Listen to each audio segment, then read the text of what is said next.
Essa notícia, além de ter trazido alívio ao torcedor rubro-negro, ainda deixou grande parte da nação rubro-negra muito feliz. Alan se despede da camisa de número 21 e De La Cruz entra em fase final de tratamento em processo de recuperação. Fala, meus amigos e minhas amigas, beleza? Bem-vindos a mais um vídeo aqui em seu canal de notícias do Flamengo, canal Flazoeiro. Eu estou chegando com tudo na tarde deste sabadão e eu chego, é claro, como sempre, com um caminhão carregado de notícias e carregado de informações do clube mais querido e mais amado do Brasil e do mundo, o Clube de Regatas do Flamengo.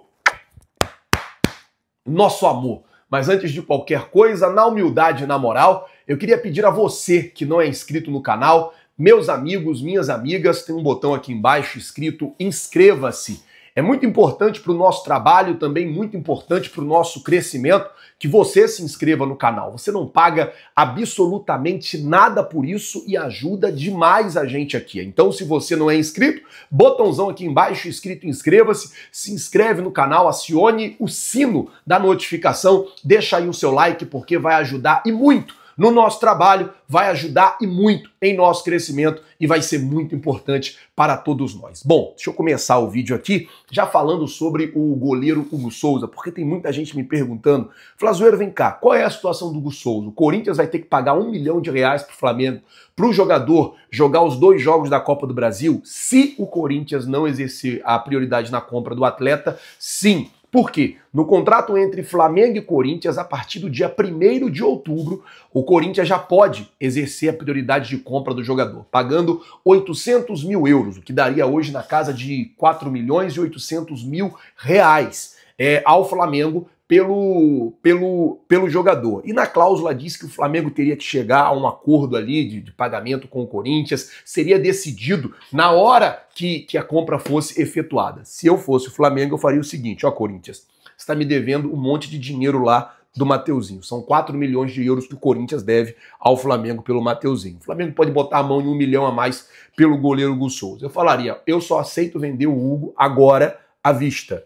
Só aceito vender ele à vista. Então, ou você vai pagar os 4 milhões e 800 mil reais à vista, aí você leva o goleiro e você pode usar ele nos 2 jogos, ou então você me paga esses 1 milhão para ele poder jogar contra a gente, ou então ele não joga contra a gente, vocês colocam aí o garoto que subiu da base para poder atuar nessas 2 partidas. Se eu fosse o Flamengo, eu daria essas condições ao Corinthians, principalmente depois das falas do presidente Augusto Melo, que foi lá meio que debochar depois da contratação do Depay e tal, dizendo, e mesmo o Corinthians devendo aí 4 milhões de euros ao Flamengo pela compra do Mateuzinho. Eu não facilitaria. Eu chegaria pro Corinthians e falaria, ó, eu posso escolher a forma de pagamento? Pode. Então, para mim, só serve se for à vista. Se não for à vista, paga 500 mil, ele joga no dia 2, depois paga mais 500 mil, ele joga no dia 17, e depois do dia 17 a gente negocia a venda do jogador aí parcelada, ou o Flamengo bata o pé também, não negocie de forma parcelada a venda do goleiro Hugo Souza. Bom, vamos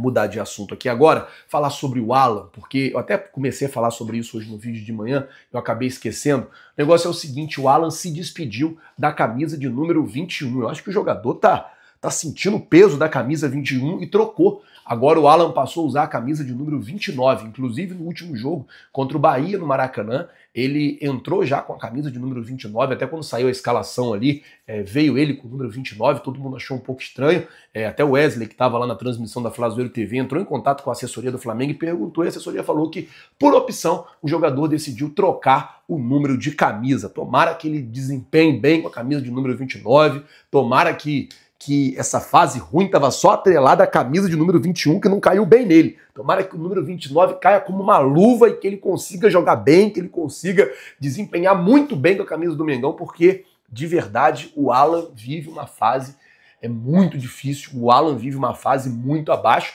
com o Léo Ortiz, que é um zagueiro de ofício, tomando ali a titularidade dele no meio-campo, e fazendo até melhor do que ele em alguns jogos. Não, em alguns não, né? Na grande maioria dos jogos. O Léo Ortiz entrou no meio campo e, pelo amor de Deus, o passe que ele dá pro gol do Bruno Henrique contra o Bolívar, o passe que ele dá pro gol do Bruno Henrique contra o Botafogo e o passe que ele deu para a jogada do Bruno Henrique que originou no gol do Arrascaeta agora contra o Bahia, pelo amor de Deus, ele tem um passe que é brincadeira. Então, tá bem demais o Léo Ortiz, mas tomara que o Alan também se recupere e consiga voltar a jogar um bom futebol com a camisa do Mengão. Bom, vamos mudar de assunto aqui agora, falar sobre De La Cruz, porque amanhã tem Flamengo e Vasco. E o De La Cruz, ele continua fora. A expectativa é que o técnico Tite não utilize o jogador.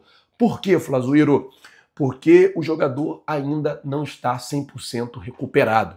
E a diretoria, o departamento médico, mais a comissão técnica, entende o seguinte: é melhor a gente ter 100% do De La Cruz na quinta-feira contra o Peñarol, que é um jogo muito mais difícil, que é um jogo muito mais decisivo, que é um jogo que a gente vai precisar muito mais do que a gente ter 70%, 80% do De La Cruz contra o Vasco, podendo se comprometer para esse jogo contra o Peñarol. Então, a diretoria tomou a decisão, a diretoria não, o departamento médico e a comissão técnica tomou a decisão de cortar o De La Cruz do jogo de amanhã contra o Vasco, pensando no jogo contra o Peñarol na próxima quinta-feira no Maracanã.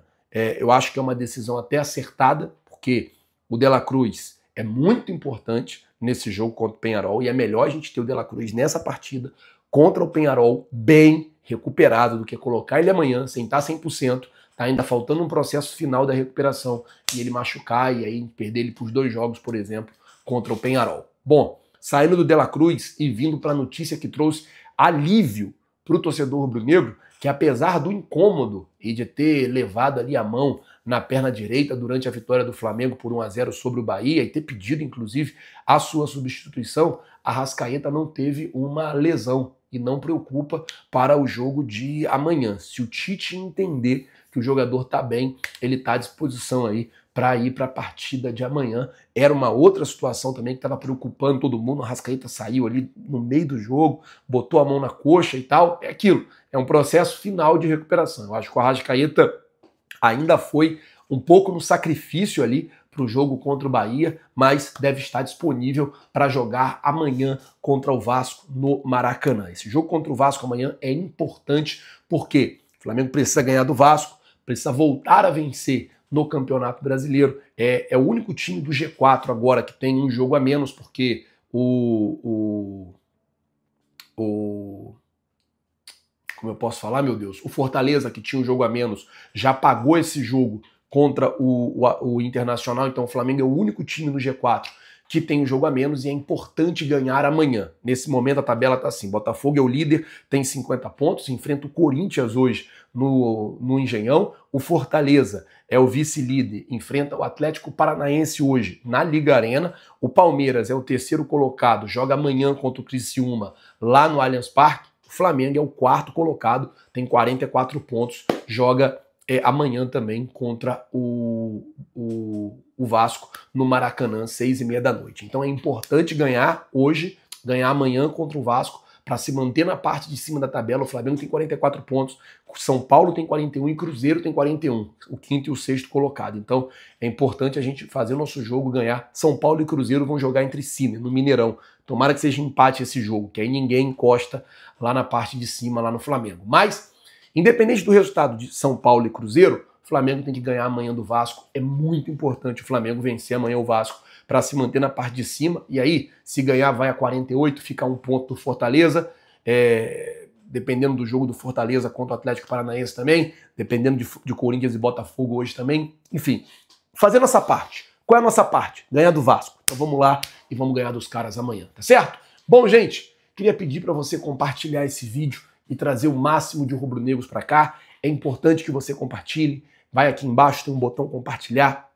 Compartilha. Hoje, 9h30 da manhã, o técnico Tite fez o último treinamento, preparou a equipe, tá todo mundo pronto para o jogo. Agora, meu filho, é chegar amanhã, jogar contra o Vasco. O Vasco vem numa sequência muito boa no Campeonato Brasileiro.